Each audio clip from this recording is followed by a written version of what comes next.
Welcome. This is Mary Fish with Stampin' Pretty and StampinPretty.com. I'm an independent Stampin' Up! Demonstrator and I sell the products that I'm going to share with you today, as well as blog on my Stampin' Pretty blog each day with new paper crafting ideas and the latest products and promotions for Stampin' Up! Products.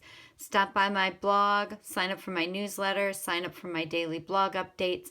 There's a free PDF tutorial when you do each.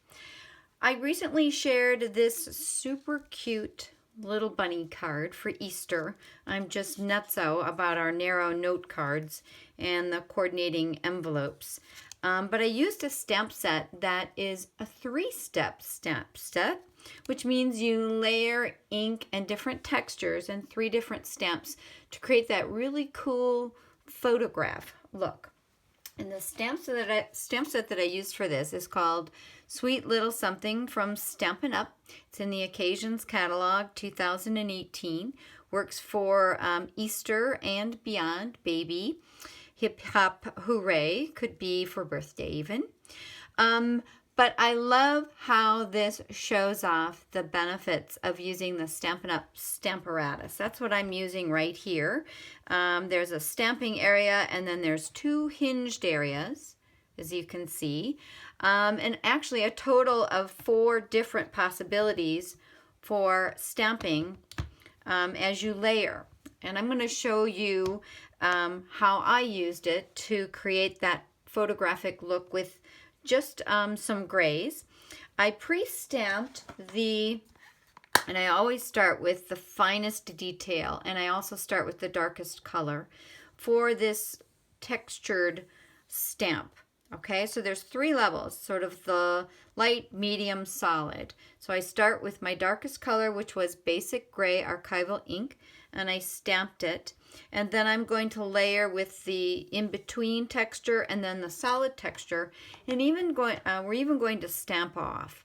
So I've pre-mounted. I actually laid the stamp down, pressed on this, brought it back, and then I'm going to ink that up.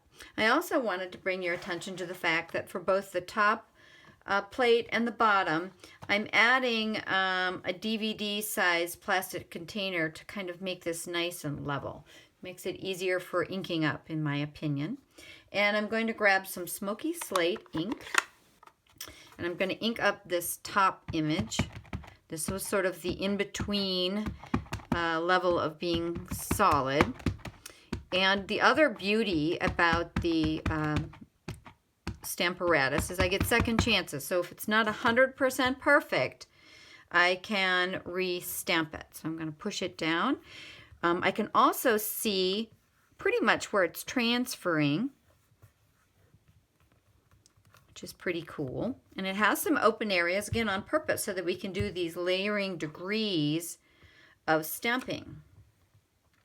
So that's what that looks like with the second layer. Pretty cool, right? And then I'm going to grab the most solid image, and then I'll show you how I did the other 2. That's this image. I really wouldn't even know that it was about to make a cute little bunny. I'm going to flip it, stamping side down. I'm going to lay it on here, and it's really quite easy just to, I lined it up with the little legs and just make sure it's good. Then I'm going to bring over this plate. Can you see how easy this would be to mass produce? Sometimes they're a little sticky at first, so I want to make sure I get it back in the hinge, in the corner and against the hinge. Slid up a little bit. So literally you can start doing this and this as you stamp. But we're going to do just a little bit of a trick. And before I do that, I want to show you something that I feel is really important. There are 2 different types of stamps you can use with this. You can use our Clear Mount Red Rubber, which do not require this foam pad, or you can use photopolymer, which is my stamp of choice when it's available. But I have found that if you want to stamp closer to the hinge and use this as a nice little right angle, put our craft silicone mat below. It allows for just a little extra give so you can get just as good of contact on the right side as you do on the left. The other option is to move it out, the entire piece of paper out a little bit, and either create your own right angle or use magnets to keep it in place. But this works well with me, especially with this larger image. Then I'm actually going to take the magnet away for a second. And I'm going to again use Smoky Slate on this most solid one. But I like the look, a little softer look of this one. So I'm just going to stamp off. You could use any kind of scratch paper that you want. I'm just going to make sure I get nice even coverage. And you know what? That wasn't perfect. So I'm going to go ahead and I'm going to ink it up better. And then I'm going to try stamping it off again because I didn't get a nice even coverage up in that corner. And this pad may be just a little bit dry, but we'll work with that. Oh, much better. So you can actually see the transfer. And just like I do with a wood block, a clear block, I'm pushing all the way around just to make sure I've got every good contact everywhere. And then I'm going to pull this out. I'm going to return this little magnet, and then I'm going to stamp again. So that's called stamping off, where I've stamped once, and then the last time to get this a little softer image. I think it really creates a little bit better black and white feel. And then I've said on other videos, don't push over here because that's going to lift this side, and we want nice good contact on that right side as well. So you can see how darling, how absolutely darling this bunny is, and how it gives that great photographic quality. Here again is the card. This one will dry and lighten up just a tiny bit. That I just cropped him to work with this smaller card, but I just love the different levels of shading and this photographic quality. A couple other tips. This is a little salt keeper I got on Amazon. I call it R2D2 because it reminds me of R2D2.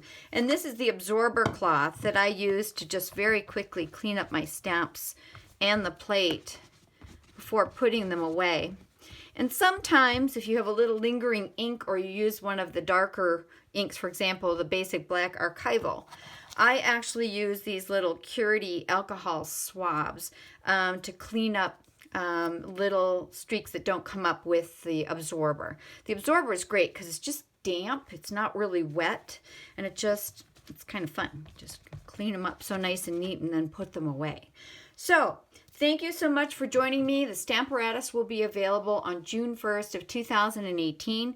Some of you are lucky enough to have reserved them in advance, and you'll be getting yours probably sometime in March, early April.